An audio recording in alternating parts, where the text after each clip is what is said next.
Hey everyone, welcome back. It is Drummond. If you haven't already, make sure you click that subscribe button and turn on that notification bell so you know whenever I'm posting my next video. So this is gonna be a busy month for me, doing a video a day. So today is the first day of the month, first video for this series, and I'm super excited about it because today's video is about something that I have experienced a lot of, and here recently I actually have really done a lot of work to kind of help myself through that fear or through that problem, and I want to be able to do that for you all as well. And for any of you that have watched my content and have seen me grow over the past couple of years, if you are interested in also kind of growing your platform, I'm actually putting together a seminar to kind of help other people kind of guide themselves through the journey that I've taken and learn from some of my mistakes as well as some of my successes. So definitely be looking out for that. You can leave some comments in the comment section below. I would love to connect with you and get you signed up for the email chain so that you don't miss the seminar when it comes out.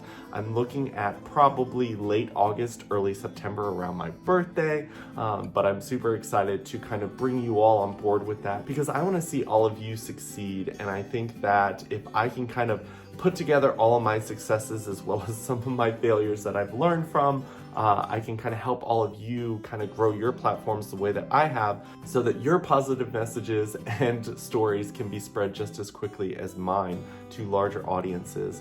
But today's video is going to be about imposter syndrome. And this is something that since I joined Clubhouse, which is another social media app that you all should check out, it is now open for Apple and Android users. So definitely go check that platform out. There are so many interesting discussions on there. But imposter syndrome is something that a lot of people have talked about. And I think that I really healed like my imposter syndrome mainly because I was able to kind of connect with people that I looked up to and I felt like I could never amount to. And I realized that they're just people like us. They aren't anything different. The only thing that they have done is, instead of allowing their fear of being found out or fear of not being as good as someone else, they just stepped into it and just kept doing what they were doing. And honestly, that's kind of how I developed my platform here on YouTube as well as Instagram and other social medias, just because I really had a passion behind the message that I wanted to get out to the world. And really, I have the push of, even if it only helps one person at the end of the day, it was worth all the time that I put into any type of content that I've created. So for me, I just kind of created because that was where I found my joy.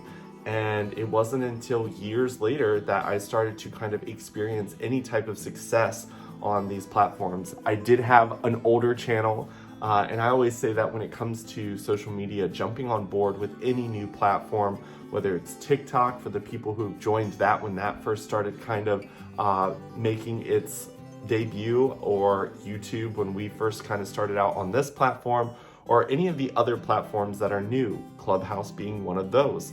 But I think that it's important for people to realize that all of us had to start at 0 subscribers. All of us had to start at 0 videos and feeling awkward about sitting in front of a camera and doing this type of thing.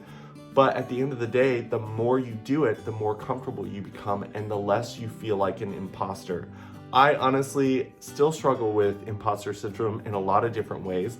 I know that when I started my life coaching company, I really just thought, do I really have what it takes? Am I smart enough to be able to help other people with their issues?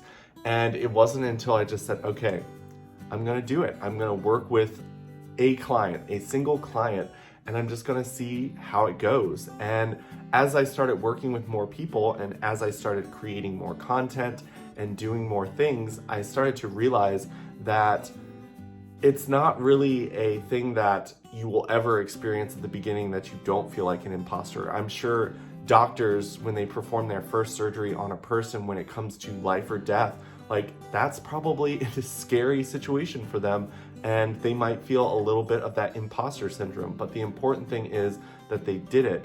And with that, they became more confident. And the nice thing is there's always people to kind of guide you through those types of things. So finding a mentor, I think, is really important, or finding friends that are really supportive of the thing that you're trying to do, because at the end of the day, like when you're doing something that makes you uncomfortable, the default is to try to find something comfortable. And a lot of times that means giving up, because giving up and staying where you're at is more comfortable than stepping through the fear of that imposter syndrome. So I think that when it comes to new jobs, when it comes to doing new things, maybe you have a passion and maybe you've got art or music and you want to share it with the world, but putting it out there for the first time, that can be a little bit scary. And sometimes we aren't always granted a good response when we put stuff out for the first time. And you have to make sure that that's not the thing that kind of ends your attempts to kind of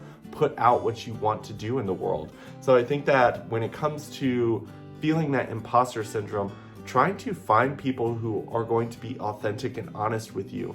There are so many people that I used to follow on social media, whether it's celebrities or just influencers on YouTube or Instagram, where I was just like, gosh, they just make it seem so easy. It's just like flawless stuff just being produced all the time.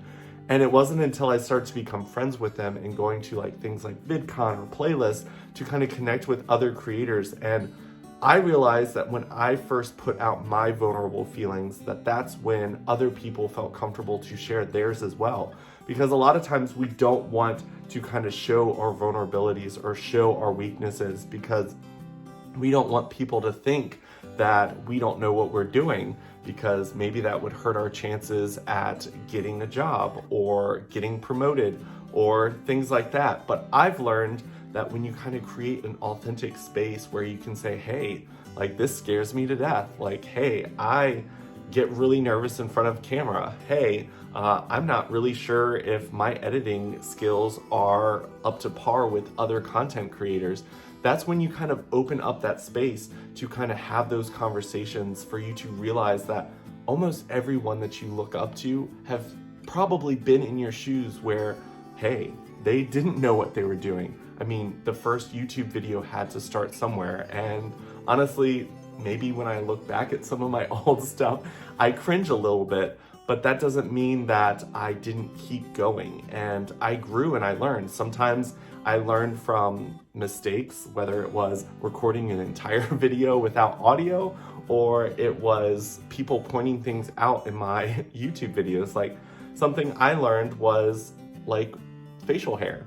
That was something that someone pointed out, that the way that I trim my facial hair made my face look a certain way. And I learned something from that experience. Sometimes it's not always the funnest way of learning, mainly because when people point out flaws, it's not fun. But I've always looked at things like that as a learning experience. And even when people kind of point out things that maybe you're like, you know what? Thank you for your feedback, but that's not really me. That's not really on brand. I'm not really interested in trying that. That's perfectly okay as well, because you know what? You know you better than anyone else. And I think that the more you kind of take that time to self-reflect and figure out the core values of you, you can kind of navigate through all of those different types of feedbacks or criticisms that people throw your way. So as most of you know, I have jumped off the bandwagon of working in corporate America, and I've decided to do my own thing, whether it's creating my content or coaching my clients and creating seminars for all of you.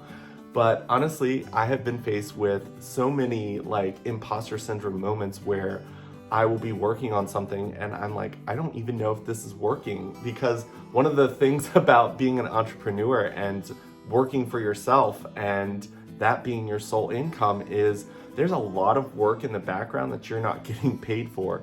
And you have to do a lot of prep work before you can actually put work out that you can actually sell or profit from. So I have been in a lot of situations here recently where I was just like, oh my gosh, like I am putting hours and hours and hours and days into this creation, and there's no guarantee that I'm going to get paid for it. And that's a little bit scary. And honestly, I think that I'm still in kind of the imposter syndrome phase of this career path, mainly because I haven't really seen any growth from the seeds that I've been planting here recently, but hopefully that all will be changing here soon with the seminars that I've got coming up, as well as some of the openings I've got for one-on-one coaching with me. And then of course I'm pairing up with other coaches, which I'm super excited about, to be doing seminars with them, as well as doing lives and stuff like that on Instagram and other platforms. I've done a couple podcasts with some friends, which has been really fun. Honestly, like when it comes to working with brands now, when it comes to having schools and other places reach out to me for me to be a speaker for their locations, I get hit with imposter syndrome almost every single time, because I'm like, oh my gosh, like what are they seeing? Like, they are not seeing the same me. I've got them fooled somehow. But it's the consistency and the constant work that I'm putting out that these people are seeing. And it's not the struggle and it's not all the hard work that I do behind the scenes that they are seeing and wanting me to kind of stand in front of a crowd and talk about, but it's more about all the stuff that I've been producing that they really enjoy, which I think that part of my journey is kind of explaining all of that to everyone, because I think it's so important for people to realize that, hey, like, I know that it seems really easy to kind of be an influencer or be a YouTuber or be a life coach or like I've made it seem pretty smooth sailing when it came to jumping off the corporate bandwagon and being an entrepreneur. But honestly, every single day, like there have been nights where I have trouble sleeping, mainly because I'm like, I'm still not really getting paid that much for all this work that I'm doing. But at the end of the day, it's about showing up and doing it, even though it kind of feels like you're an imposter. I think that a lot of times we compare ourselves to people who might be doing it better than us. But I always tell people, it's not about someone doing it better. It's about you doing it your way, because you're the only person in the world that can do it the way that you would do it. And honestly, if you don't do it, someone that's actually going to be worse at doing it is going to step up and take that spot. And you want to make sure that you are actually out there doing what you love doing, even though you may feel like an imposter, whether it's you want to go out and be a musician, maybe you want to be in Broadway, maybe you want to be an author, maybe a doctor. I know that a lot of times there are so many limits that the world puts on us that we think that, oh, I can't afford to go to school, so I will never be a doctor. Oh, I don't have the right connections to publish anything. And honestly, I've kind of learned that with my content, I've just been putting it out there because it's what I feel like I need to be doing. And honestly, I've been reached out by casting directors. I've been reached out by people that I never really would have thought would have ever like found me in a crowd. And the more that keeps happening, the more I realize that I'm not so much an imposter anymore, because I'm doing what I love and I'm getting better at it every single day, every single video that I upload, and every single thing that I try that's new to kind of expand my knowledge in the world of what I plan on doing with my life. And I think everyone can do that. So I want people who are watching this video, if you've gotten this far, to leave some comments in the comment section and tell me what you want to do. What are you doing that you feel like maybe you might be an imposter in, and maybe fear has stopped you from doing it? I want you to drop some of the comments down there. I'm going to be setting up a survey here soon for people to take so that I can kind of get some feedback from you all about what I do as a content creator and a life coach, because I think that my seminars should be based around what you all want. There are definitely some projects that I'm going to be doing that I'm super excited about because I get to work with some really awesome people. But there's definitely a lot of space for improvement as well as suggestions from you all. So if you haven't already, make sure you click that subscribe button, follow me on all my other social medias. I'll leave the link down below. And as always, love you all, and I will talk to you soon. Bye.